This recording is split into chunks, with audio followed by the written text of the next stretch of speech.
Mula, I'm DJ Toro. Join me every Monday to Thursday, 7 until midnight. The premium classics on Gold FM, only the classic hits.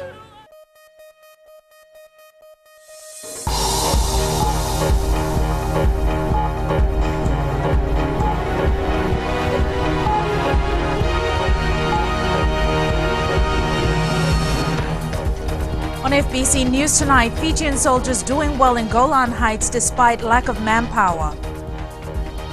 Still no work on 40-year-old Dena Bridge. And Lands Ministry steps in to assist landowners and tenants.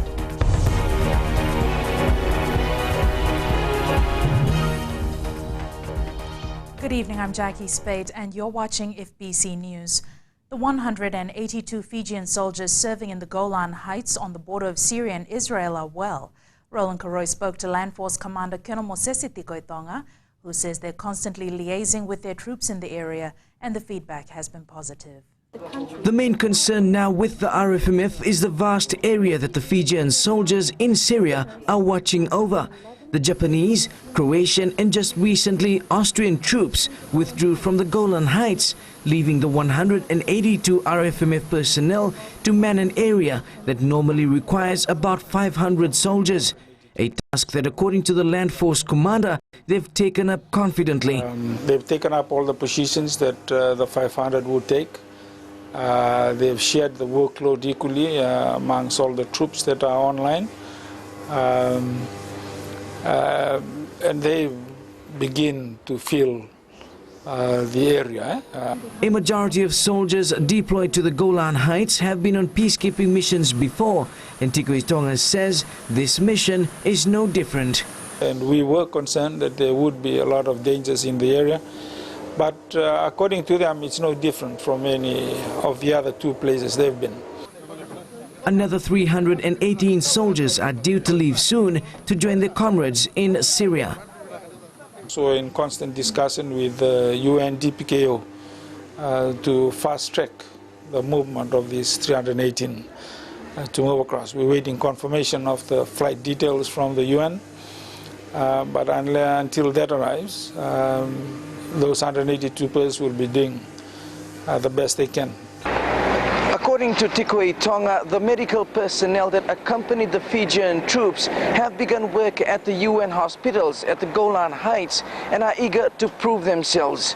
There's even request for one more female doctor.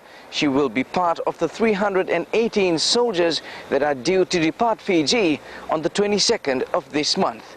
Roland Karoy, FBC News. Meanwhile, Cabinet has approved 2 recruitment drives for the Fiji military forces. This was confirmed to FBC News by Land Force Commander Colonel Mosese Tikoitonga. Roland Karoy again with this story.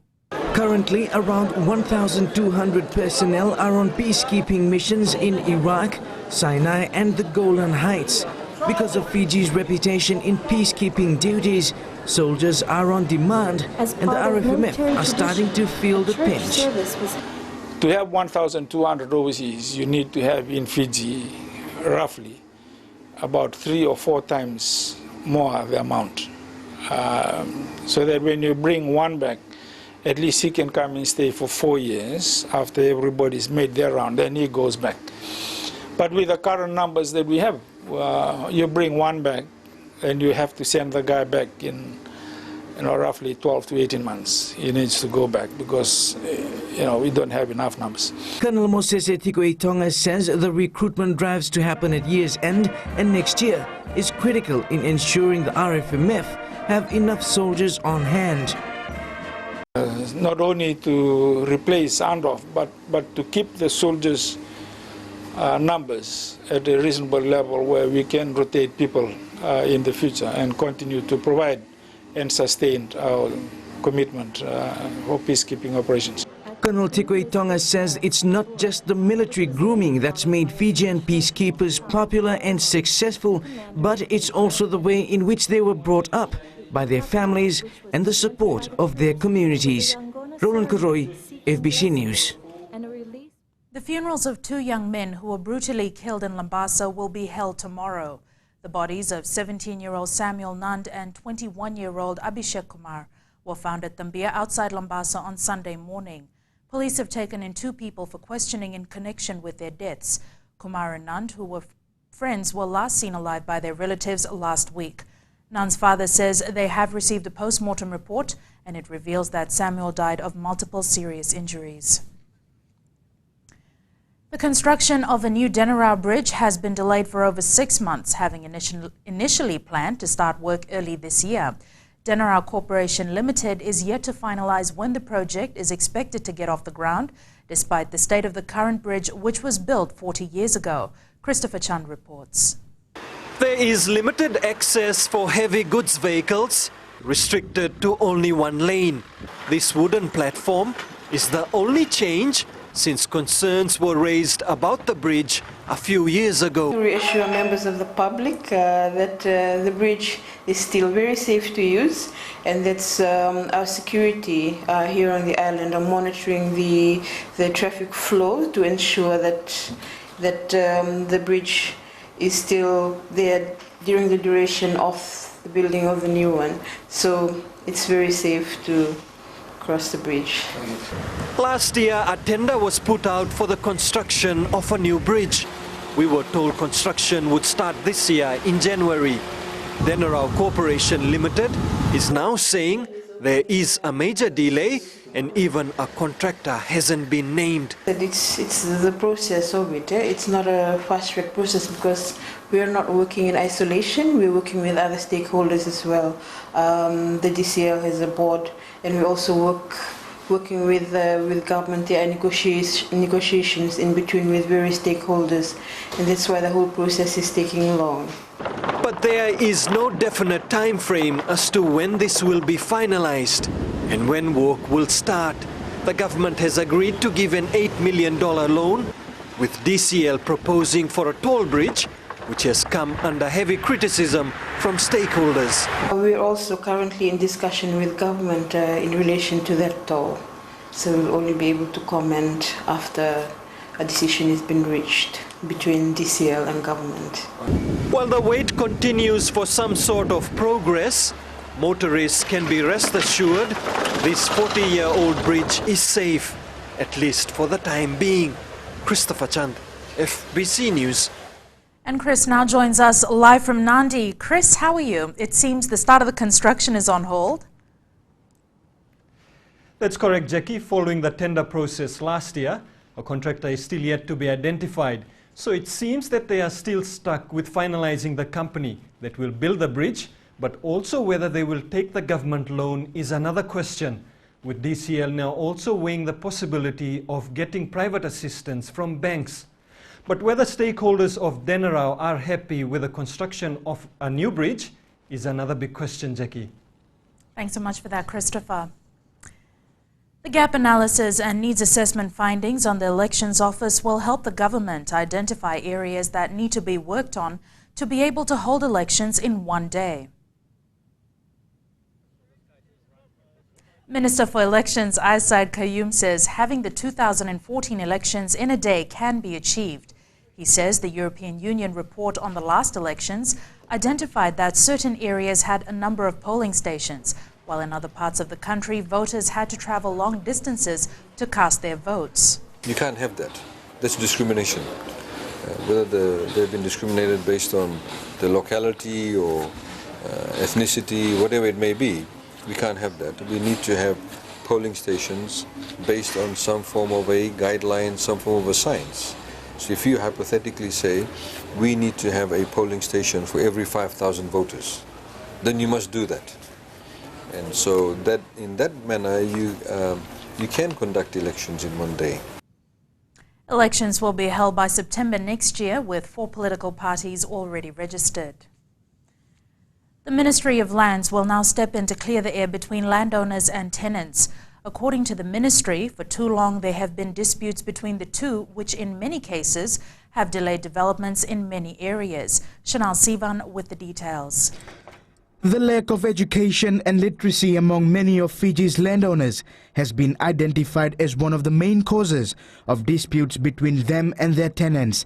It's because of this that many projects are delayed or even put on hold. One of the major areas of concern there is to ensure that we have the consent the required consent from the Ngoli owners.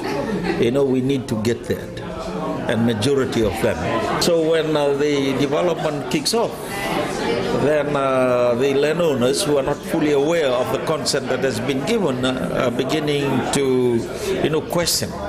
Tevita Boseiwanga says to ensure better understanding between the landowners and tenants, the ministry will now be the mediator. Right from the beginning, we are involved in facilitating the process. So we will be calling meetings, going with the investors to ensure that the investor will describe or explain his proposed project. And for us to see that the landowners, they understand what they're talking about. We have in Taveuni and then we have cases here in Suva, in Lami area. Then we have in the Nandi Bay area. The landowners, they're coming up with this. Boseiwanga says landowners will also need to get more involved and work with investors. He says many times landowners are not present in important meetings, and changing this would be the first step. Shanal Shivan, FBC News. In the news ahead, Taxi Association calls out the LTA.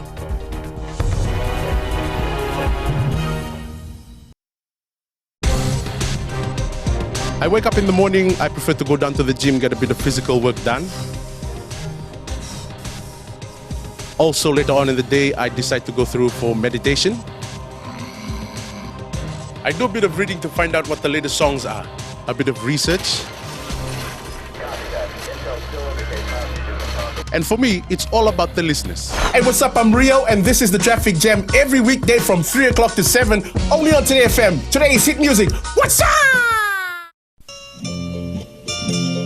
Nisambulo binaka oya wone kamanalangi oni nandorungo diao mai na diwa kina rua na bisinga mai na moniti kina bagarumbuka na Radio Fiji wana ndomi biti bongani bianyanu nama katalengana benga ona sasi biani na tinna kaloka na bembongi ni bukelulu kena bima mani walu na bembongi ni bakarowai mai na mbuza ni balu ninge namaka.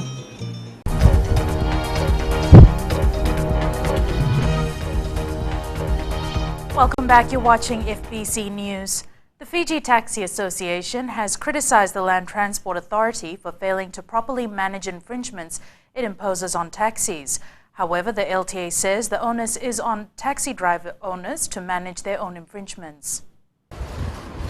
The Fiji Taxi Association says its members have suffered long enough from unknown pending fines. LTA is not doing their part. They are not informing any of the owners. It's sometimes by 3 years when you, or the annually, when you take the vehicle for annual registration, fitness and all that, then the owners come to know that there are defect notice imposed on the vehicle. And that's when they are forced to pay large amounts of money because the vehicle has been booked several times. Yes, this is an issue we've been trying to sort out with the taxi operators. You see, when we give out bookings on the road, especially with taxis, you really don't know whether you're booking a driver, or the operator. The association has blamed drivers for not informing them of the infringements, but it's stuck with the belief that the LTA should still inform its members. They have a triplicate booklet, and immediately the officer should go back and put it in an envelope and mail it to the owner of the vehicle because the records are in the system. So it's not cumbersome, it's not time consuming, it's just effective management. That should be introduced by the LTA. That is something that is not within, not in the system. It's going to be a laborious exercise and also costly to the organization. The LTA has offered what it thinks is a simple solution to the association's outcry. It's for the driver to notify the permit holder. Simple trust between these two and employee relations. The Fiji Taxi Association is seeking an audience with the LTA to discuss the matter further. Mikolonga, FBC News. The International Union for Conservation of Nature, together with Maskell Fiji, launched 2 important publications last night. These publications are Fiji's first guide for mangroves and seagrass. The book and a documentary is designed to enhance conservation of mangroves and seagrass species. It looks at how you can identify the different mangrove species in Fiji and the different seagrass and where it can be found in terms of habitats where they are naturally. And then giving that, then our stakeholders, our fisheries and forestry staff, they can go out to the field and now get data that can now be used to have a baseline on where species are distributed, and which will help a lot in terms of mangrove management in Fiji. Physically challenged people in the country are not to be denied employment. Under the Include Disability and Employability project, disabled people are encouraged to join the workforce. Shireen Lata spoke to some who have been working for many years. Here's the story. This is Satareki Madanawai. He can't see, but today he is one of a few with disability that has achieved his goals despite the many obstacles he met along the way. Because when you turn up for a job interview, they don't look at your papers, they don't look at your qualifications, they look at your disability. So it's becoming like the disability is your identity, not the qualifications against your name.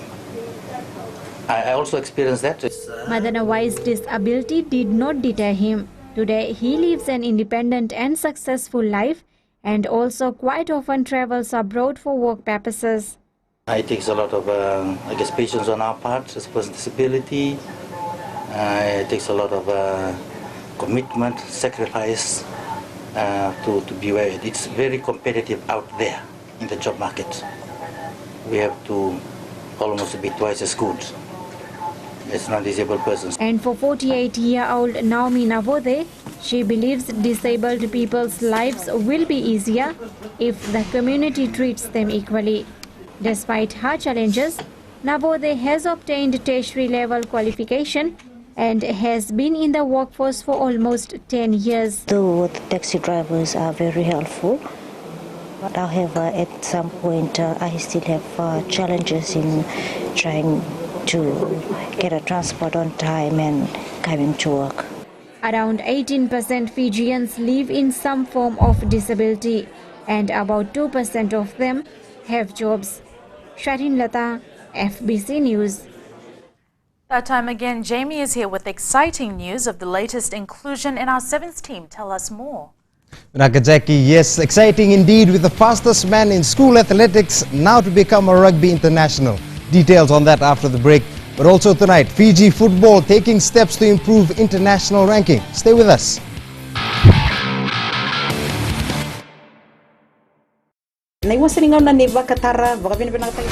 Bola, oya wasala bilawa. Do pata kia umena diwa kina tini karona kaloko na single boni moniti kina wagarumbuka. Kako ni valatana no musini sari na kaisa muriendo loloma leone vani ni nau omgori ke de mena diwa kina tini karona kaloko na single boni moniti kina wagarumbuka en Bula FM number 2 एनसरे। सूरज की पहली किरण के साथ दिन की शुरुआत कीजिए। सुबह का मंगल प्रभात आपको शुभ हो। सुबह सुबह हो खुशियों का मेला, ना लोगों की परवाह ना दुनिया का झमेला। पंछियों का संगीत हो और मौसम अलबेला। मुबारक हो आपको ये खूबसूरत सवेरा। हर सोमवार से लेकर शुक्रवार तक सुबह 6 से लेकर 9 बजे तक शामिल रहें रेडियो फिजी 2 पर हम सफर में रविंद्र सिंह के साथ।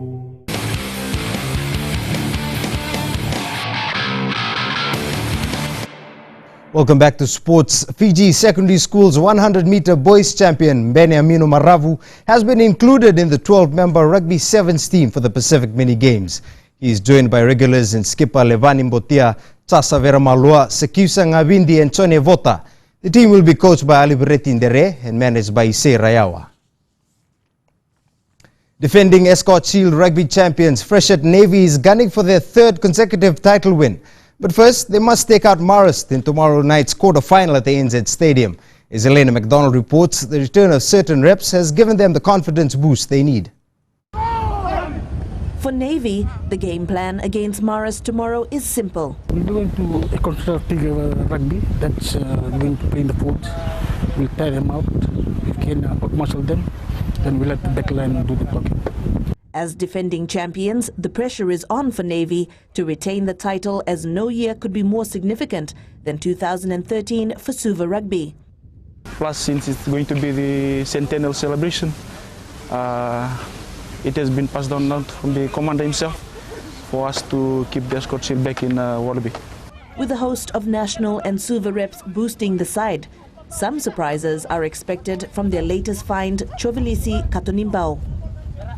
That's what is used to play, used to be in a reserve every time, but suddenly he managed to be one of our uprising stars, and I'm happy that he stood out from the other rest of the players. They've got one of the most experienced packs featuring in the Escort Shield quarterfinals, but Navy's success will depend on how bad they want it.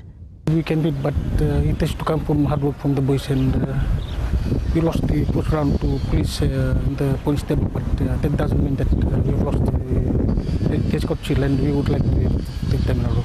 It's all or nothing for Navy as 4 teams begin the battle for the coveted trophy starting tomorrow night at the ANZ Stadium. Elena McDonald, FBC Sports. The Fiji Police Rugby League side lost their opening match against Australian Police at the Forces Rugby World Cup in England, going down 34-24. The Saleh Tumbuna coach team will be ruining missed opportunities that allowed Australia to steal the match in the final stages of the game. The side was leading all the way, and lapse of concentration by the boys. So Australia managed to capitalize on our mistake and run in twice towards the last 10 minutes of the game. We did not utilize our speed on the flanks. Australia kept shutting us down inside in the midfield. Officials are adamant that the team can regroup from the loss before the encounter against Great Britain on Friday. With the loss, they've seen the areas of improvement, and the focus is now on Great Britain, and especially on outside Iraq, where the Australian side kept attacking the features of our racks. Fiji football rankings on the world stage continues to be a cause for concern. However, Fiji FA is now working on getting matches for the national senior side next year. As Indra Singh reports, there is a major hindrance to playing top-level games. And now making a arcing run to the far post. Here's Bertos, straight into Tomanisa. Fiji's continued demise on the world football stage continues to be a concern. While many are questioning on why the national team is not playing internationals, Fiji FA says there is a common factor responsible for this. It's not only Fiji that are hurting financially, it's all the brothers from the Pacific Islands that are hurting financially, and finance is a major factor for them too also, and to take part in all the FIFA tournaments. That's why if you see, most of the nations don't take part in all the FIFA tournaments too. This is part of the financial problem that everyone faces.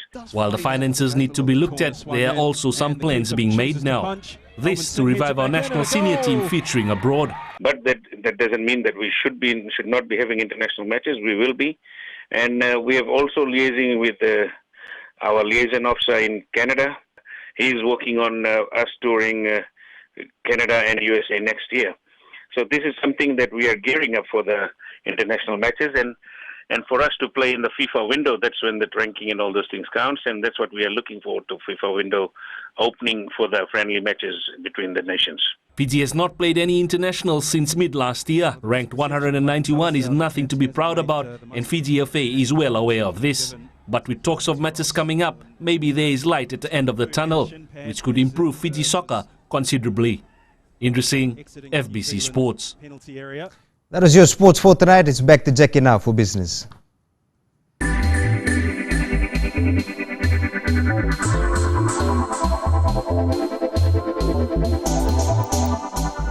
More than 100 women in Fiji will be assisted in starting a business of their own. This is thanks to a partnership between the Ministry of Women, Courts Fiji Limited, and South Pacific Business. Wasita Kotewasawasa reports. Through this partnership, the SPBD gives out vouchers to women to pay for the cost of certain items from courts to start their businesses. All these 3 organizations are working together to improve the quality of lives of women, and at the same time develop their capacities as businesswomen.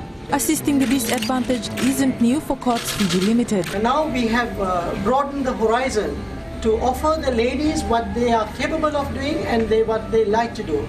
And we as partners have come into the forefront to offer those products. Today's presentation is the first ever of a set of vouchers to recipients who are now able to do what they like the best, start their very own businesses. This one I give big thanks to SPBD and Courts for helping me making it easy to get the machine that I was wanting it for a long time. Women who are assisted will have to pay back SPBD at a much lower and affordable rate. Vasita Kotumwasawasa, FBC News.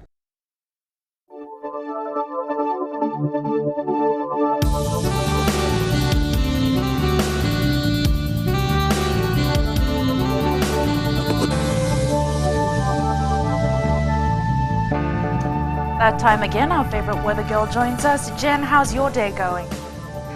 Well, Jackie, in case you didn't know, Tuesday is said to be the most productive day of the week, which meant that my day wasn't that great.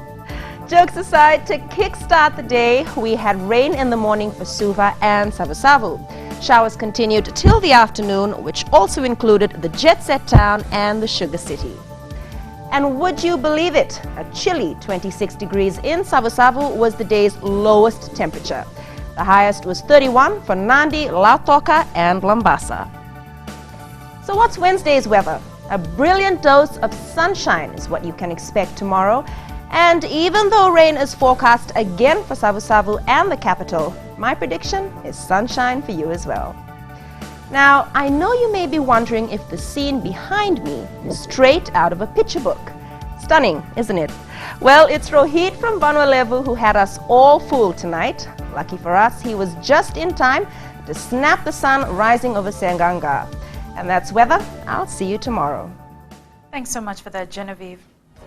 And a quick look at the headlines again. Fijian soldiers doing well in Golan Heights despite lack of manpower. 2 people taken in for questioning in relation to double homicide in Labasa, and still no work on 40-year-old Dena bridge. To the poll question now when we ask, are public transport buses in Fiji safe to travel in? www.fbc.com.fj is the place to visit to have your say. Remember to send us newsworthy pictures and videos. Email citizenseyes@fbc.com.fj. Until tomorrow, good night.